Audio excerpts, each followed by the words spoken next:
Alô, meu povo do Brasil. O meu nome é Fabrício Amaral, o cowboy mais apaixonado do Brasil. Gostaria nesse momento de fazer um verso para todos vocês que me acompanham na net. Se mulher fosse gente, se cerveja fosse mulher, a escola seria a esposa, porque...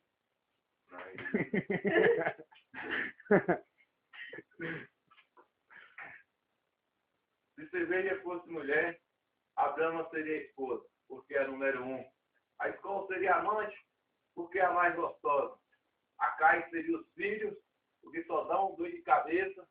E a esquincariola seria a sogra, porque ninguém aguenta.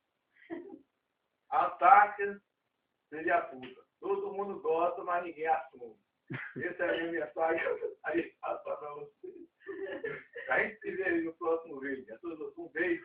Fabrício Amaral, com meus colaboradores aqui, todo o Brasil. Tchau.